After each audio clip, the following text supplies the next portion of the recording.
universal stages of expression. Let's say the expansive expression of matter is like a rose, each petal a different plane of expansion. So we can say it's multidimensional. Each plane of expansion has its function in the whole. What we can see as a flower, the flower petal by itself is not the flower. One plane of expansion is not a representation in all and whole, as a petal is not the representation of the whole. Each petal shares the same similarity in appearance, but they're at the same time distinct by itself, as the plane of existence can even be appearing the same, but different by its expression.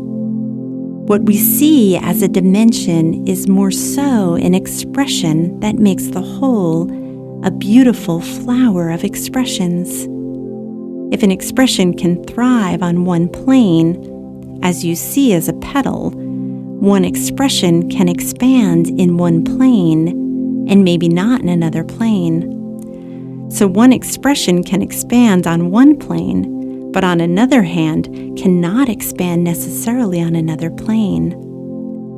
Whatever the similarity, the matrix of expression in one petal, one plane can be at the same time similar or totally removed from its similarity, even if in the whole we can say each expression is the same for human understanding of what we call in the whole a rose.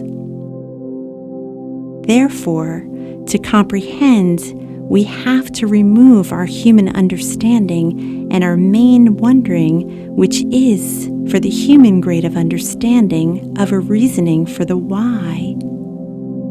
It's difficult to make us understand matter expansion from a human point of view, because everything we comprehend within our reasoning is through a question with why. Whatever the expansion in matter, in one sense, can express itself in each plane or each petal, but it cannot be seen from a human point of view as to why.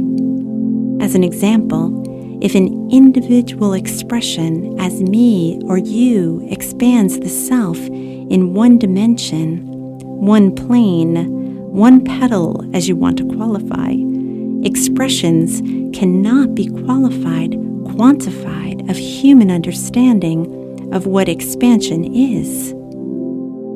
What I am today, what you are today, as an expression in a different dimension, plane, or petal, can be totally different or the same. It's difficult to explain because the human concept for his understanding what it is to be the same of expansion of you and I on a different plane in another expansion will narrow the full understanding.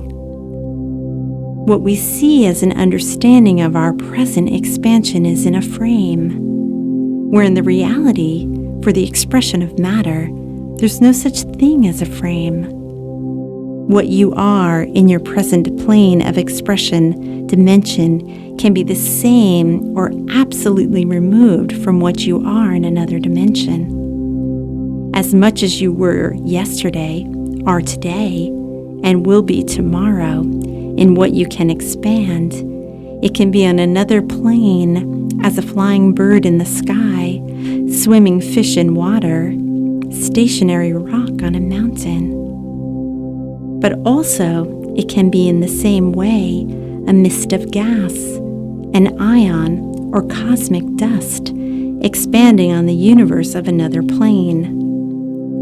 Even also, it can be an absolutely inconceivable understanding from our human point of view, by being of an appearing form, consistency, or expression totally removed from what we can grasp. In the end, our personal understanding in a concept of the rose as a final outcome to be the rose and what is in all and whole. The beauty of expression is to grasp the final understanding of the beauty of all and whole in its fullness as a beauty of the rose, and not make a distinction in each petal or dimension.